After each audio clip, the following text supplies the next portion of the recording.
Good morning guys. Literal na good morning kasi 5:30 pa lang.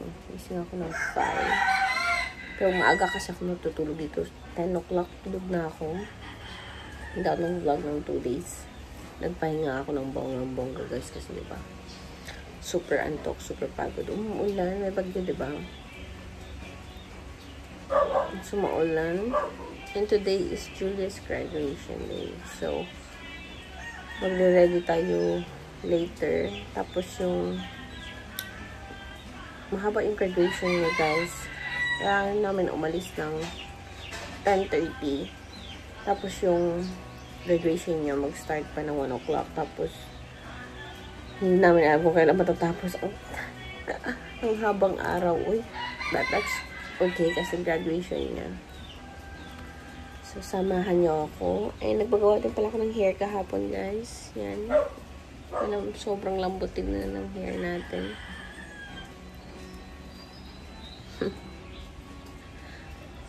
Dito lang sa bahay, so hindi na ako lumabas.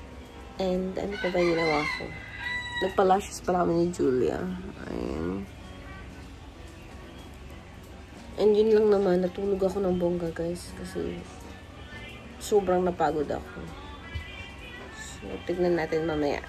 Samahan nyo kami sa graduation. At saka may pakain dito sa bahay. Which is, ano lang naman, yung simple lang. Kasama lang yung mga pamilya. Pamilya lang talaga lahat, guys.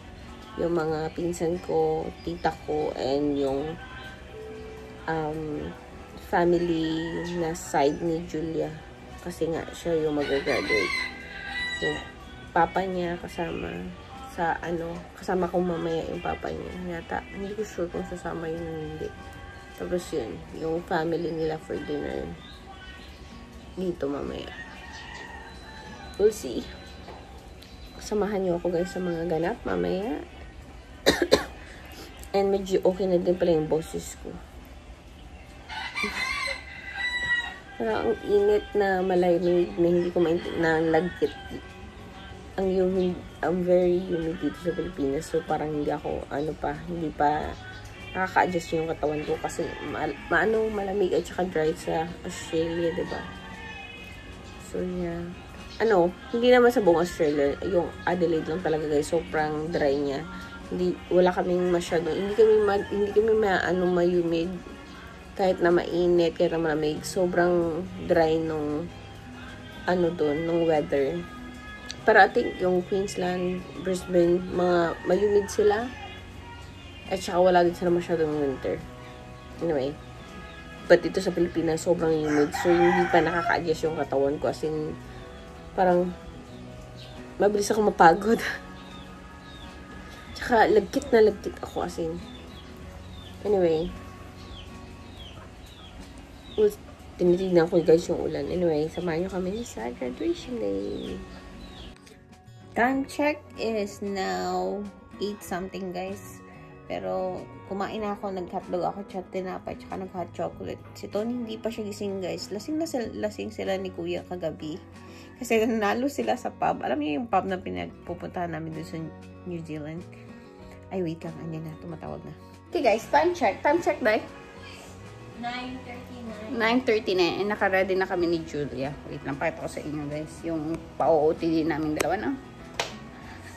Ay, naka-uniform lang siya. Pero ako yung, ito, wait, balik. So, nakaganito lang ako, guys. Madumi naman ang salamin. Actually, pwede to sa harap yung belt niya. So, yan. Dahil naka-heels lang ako niyan. Nakaganyan lang, simple. Kasi mainit. Yan. Hindi ko actually sure, guys, kung ilalagay ko sa harap yung belt or likod. But, yan na yan. Comfy lang tayo. And si Julia naka-uniform. Uniform lang siya. Uniform check. Siya din nag-makeup sa sarili niya, guys. Marunong na kasi siyang mag-makeup sa sarili niya. So, siya na yung nag-makeup sa sarili. So, yan yung aming OOTD dalawa. Kasama namin si Gesha din, yung isang kapatid ko. Ano mas namin? Dahil sa tuwang, or sa likod? Sa amin, sa likod. Kikita ang shade. Sabi niya, mas maganda daw yung nakatalikod yung belt. Kasi mas, mas nakikita daw yung hubog ng katawan. Kasi kanina, alam niyo naman ako guys, mahilig ako sa loose. Mas gusto ko yung loose. But yeah, sabi niya mas maganda daw to kasi kita daw yung Parang ano pala, kailangan palang planchahin to guys. Pero madali kasi siyang malukot. Dito ko to sa Pilipinas nabili sa Ina's Closet. Yan. Doon ko yung nabili. And mag-heels lang ako ng konting taas. Yan. And nagpakulay ako ng buhok. Like I said kanina. Kanina ko ba sinabi sa inyo guys na nagpakulay ako ng buhok. Yan. Tsaka mukha na siyang healthy. Hindi na din ako nag-lose ng hair kasi ayoko munang gawin yung hair ko. Ayaw ko lagyan ng heat kasi nga kakapaayos ko lang. Ayan. So, ganyan na lang. Simple outfit lang tayo. Mama's outfit type day. Ay! Dito na tayo SM guys. Ang daming student. Ang daming estudyante. Sabi ni Julia madami sila eh. Mamaya pa naman kakain pa tayo ng lunch. Kunin lang natin yung Parents pass. Parents pass. Diyan tayo guys. Diyan siya mag-graduate. Ang daming parents na after. Ang daming sila. Puro yung mga tao dito. Puro mga graduate. Graduate. Ng STI.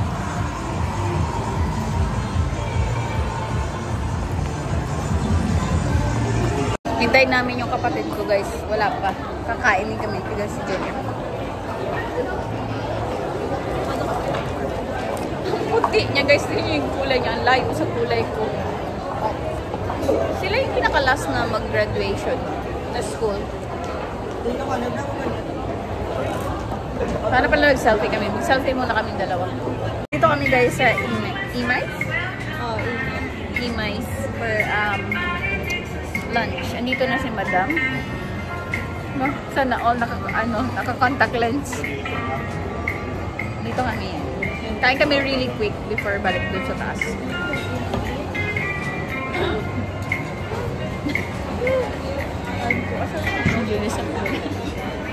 Smiling. Basta wala dugay ko pangihi. Pangihi. Kain tayo guys ng lunch. Meron kami scallop, sisig, what's this? Chop suey, rice. Kain tayo. Quick, madali ang kain kasi babalik kami doon sa taas. Kain kasi madali. Kain na siya.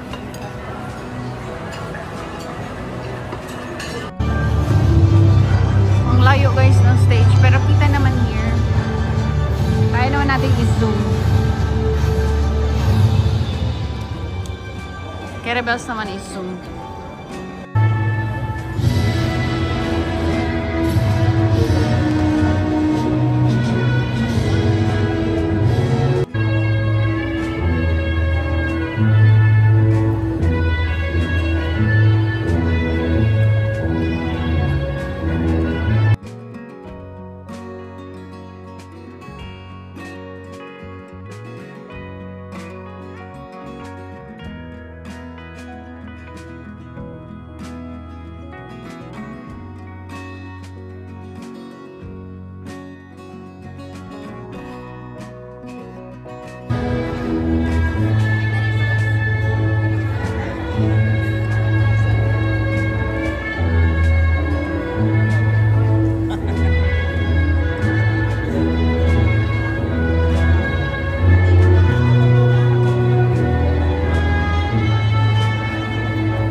that you will continue to aral to be more with STI because you're also made to be more. And you can step aral. And also, you don't need a reality show to prove that you're a big winner. You don't need to have everything figured out. You just need to take step by step by being silly, by being honest, by being kind, by being consistent, to sustain excellence and inspire the next generation. Kaya naman mga kapamilya, kapuso, Team Online, teachers, parents, and graduates, this is your Kuya Ace. This is your big night. Muli, binabati ko ang Batch 2025. Magandang hapon at mabuhay ang kabataang Pilipino.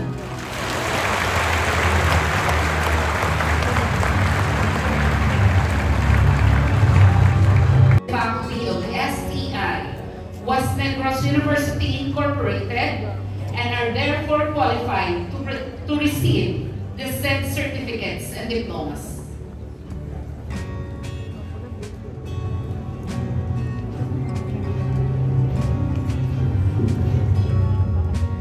By the authority vested in me by the Department of Education, Office of the President of the Republic of the Philippines, and the Board of Directors of STI West Negros University Incorporated, I hereby confer upon you your certificates with all the rights, privileges, and immunities appertaining thereto.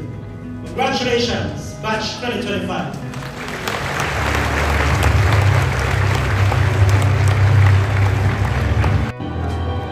Escultor J.N. S.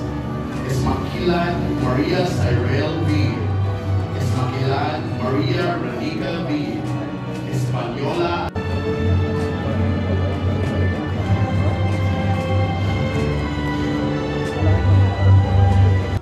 Ian Floyd P. with high honors. Estida Janlaika with honors. Estiva Michael John M. with honors. Estokia Julia May E. with high honors. Estrella Rosie Faith L. with honors.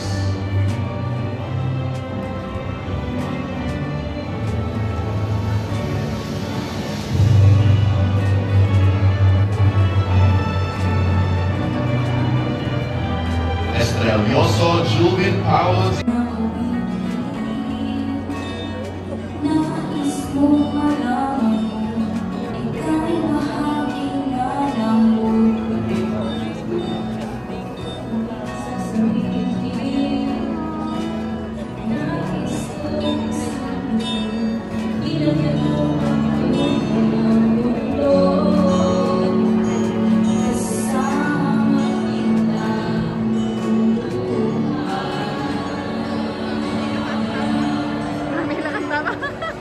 At least naluto sa kanta.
My loyalty to the STI West Negros University Alumni Association Incorporated,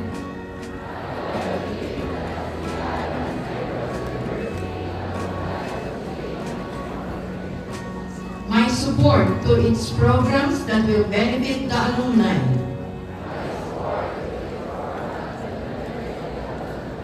The school and the public. My help in every possible way to create resources. I'm West Negros University Alumni Association.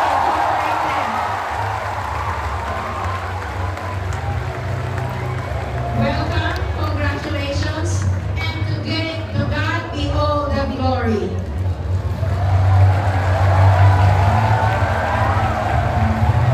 Thank you, Dr. Rosby Paez.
Check.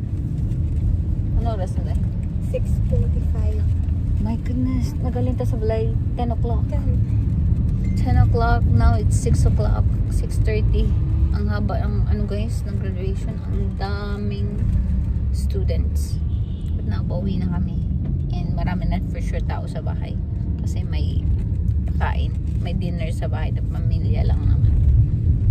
So, we'll see. Uwi tayo ng bahay, guys. Uwi na tayo. Malapit naman na tayo. Hindi na hanggang kalayuan.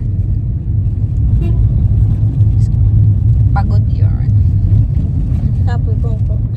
Kapoy po kung tuot. Sakit sa buli. Sakit sa buli. Dugay-dugay. Dugay. Nakam mo na anak.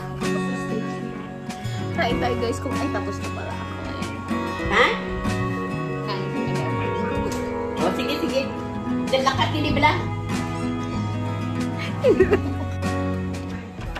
Time check guys is now 11 o'clock and antok na ako.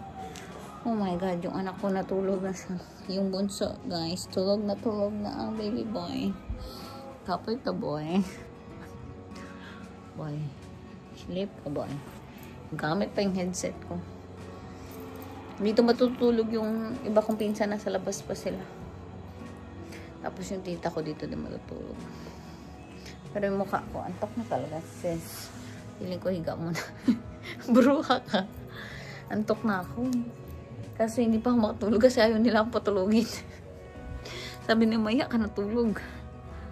So, umalis muna ako dun sa lit. Sabi ko, ihi lang ako kasi gusto ko na pumikit. Ang aga kasi natin umalis kanina, diba? Oh my God, ang baby ko. Tulog na talaga siya. Like, nagising ako ng 5 AM. Tapos, umalis kami ng 10 AM. Tapos ngayon, 11 na. So, pagod na. Yung isang pinsan ko din doon, tulog na. So, baka yun na lang guys for today. Salamat sa panonood. Yun na yung graduation ni Julia. Kausap namin si Tony kanina guys. Hindi na siya na-videohan. And sobrang proud yun kay Julia. So very good na yun. Very good naman yun. Antok na ako. Tuyo-tuyo. Nagit ko dahil.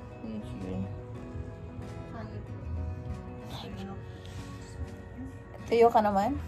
Tuyo naman. Tuyo mo ko ganyan. Makaon pa pa fruit salad. Kasi makaon ka pa fruit salad? Oo. Oh my God. Kain pa siya ng fruit salad. Kumain din naman ako guys. Hindi ako kumakain ng mga ganun. Pero pag sinanay kasing gumagawa nun guys, masarap. So, kumain ako ng dalawang fruit salad. Si Julia kakain pa daw siya. Sabi niya, antok na siya, pero kakain pa siya. Tapos, sige siya, umuwi na. And tomorrow, guys, baka mag-relax na lang kami. Pero baka may mga ibang pinsan kami na pupunta. We'll see. Relax kami ng Saturday and Sunday. Kasi Monday, punta kaming Iloilo kasi birthday yan ni Julia. 18 siya, guys. Yun yung sinasabi ko sa inyo na hindi siya magpa-party. Out of the country na lang kami. Mag-Hong Kong kaming dalawa. But, yun na lang for today, guys. Sobrang haba talaga ng graduation. Pero satisfying na makita na mag-graduate yung mga kids. Actually, nung kanina, yung nag-march na sila papasok. Oh my God, parang iiyak ako. But, pinigilan ko yung kasi parang walang may umiyak. So, baka ako lang mag-isa umiyak. Pinigilan ko ng bonggang-bongga yung iyak ko lang dun. Anyway, tapos na. Nakagraduate na si Julia. And yung next step, abangan natin yung mga next step niya sa buhay. And i-vlog natin ang kanyang buhay. Yung buhay. I-vlog natin siya soon kung ano yung mga plano sa buhay. We'll see, guys. But ngayon, at least nakagraduate na siya. Makakapagpahinga na siya muna ng school kasi ano nga ang haba ng school nila. Sila yung pinakamahabang ngayon. Sila yata yung pinaka-last na nag-graduate. Anyway, tama na yung chika, guys. Hope na-enjoy nyo and proud parents here. So, yun lang, guys, for today. Salamat sa panonood. Good night. Here.